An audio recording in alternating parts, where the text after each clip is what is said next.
Okay, guys, we are reading the last chapter in Charlie and the Chocolate Factory today.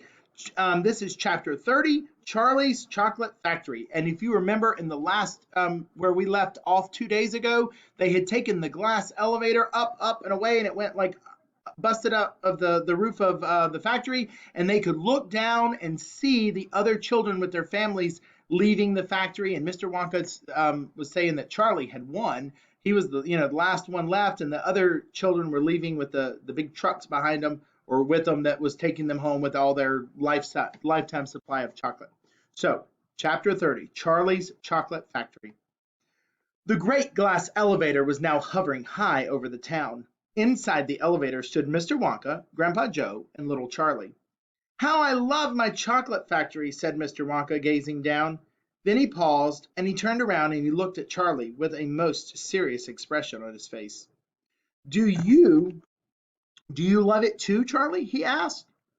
"Oh, yes," cried Charlie. "I think it's the most wonderful place in the world." "I'm very pleased to hear you say that," said Mr. Wonka.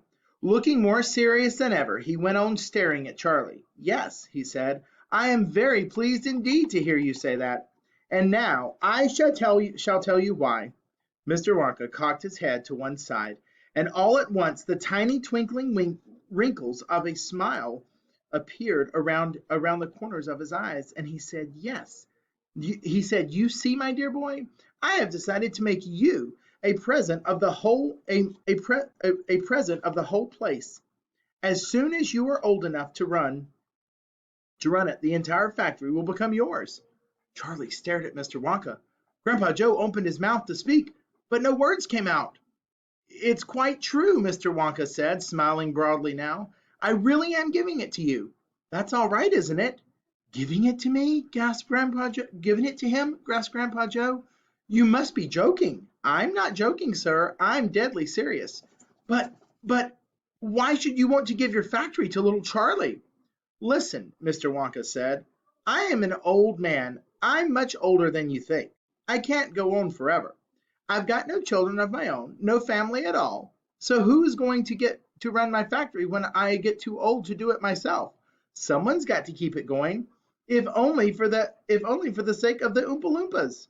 Mind you, there are thousands of clever men who would give anything for the chance to come in and take over for me. But I don't want that sort of person. I don't want a grown-up person at all. A grown-up won't listen to me. He won't learn. He will try to do things his own way and not mine. So I have to have a child. I want a good, sensible, loving child, one to whom I can tell my most precious candy-making secrets while I'm still alive." "So this is why you sent out the golden tickets?" cried Charlie. "Exactly," said Mr. Wonka. "I decided to invite 5 children to the factory, and the one I liked the best at the end of the day would be the winner." "But Mr. Wonka," stammered Grandpa Joe, "do you really and truly mean that you are giving the whole of this?" Can't turn the page. "The whole of this enormous factory to little Charlie after all?" "There's no time for arguments," cried Mr. Wonka. "We must go at once and fetch the rest of the family, Charlie's father and his mother and anyone else that's around. They can all live in the factory from now on. They can all help to run it until Charlie is old enough to do it by himself. Where do you live, Charlie?" Charlie peered down through the glass elevator at the snow-covered houses that lay below. "It's over there," he said, pointing. Remember, Charlie lives in that very small little house. "It's that little cottage right on the edge of town, the tiny little one." "I see it," cried Mr. Wonka, and he pressed some more buttons on and the elevator shot down toward Charlie's house. "I'm afraid my mother won't come with us," Charlie said sadly. "Why ever not?" "Because she won't leave Grandma Josephine and Grandma Georgina and Grandpa George." "But they must come too." "They can't," Charlie said. "They're very old, and they haven't been out of bed for 20 years." Then we'll take the bed along as well with them in it," said Mr. Wonka. "There's plenty of room in this elevator for a bed." "You couldn't get the bed out of the house," said Grandpa Joe. "It won't go through a door." "You mustn't despair," cried Mr. Wonka. "Nothing is impossible. You watch." The elevator was now hovering over the roof of the Bucket's little house. "What are you going to do?" cried Charlie. "I'm going right on in to fetch them," said Mr. Wonka. "How?" asked Grandpa Joe. "Through the roof," said Mr. Wonka, pressing another button. "No!" shouted Charlie. "Stop!" shouted Grandpa. Crash went the elevator right down through the roof of the house and into the old people's bedroom. Showers of dust and broken tiles and bits of wood and cockroaches and spiders, bricks and cement went raining down on on three on the three old ones who were lying in bed, and each of them thought that the end of the world had come. Grandma Georgina fainted. Grandma Josephine dropped her false teeth. Grandpa George put his head under the blanket, and Mr. and Mrs. Bucket came rushing in from the next room. "Save us!" cried Grandma Josephine. "Calm yourself, my darling wife," said Grandpa Joe, stepping out of the elevator. "It's only us." "Mother!" cried Charlie, rushing into Mrs. Bucket's arms. "Mother, Mother, listen to what's happened. We're all going to live in Mr. Wonka's factory, and we're going to help him to run it. And he's given it all to me. And "What are you talking about?" said Mrs. Bucket. "Just look at our house," cried poor Mr. Bucket.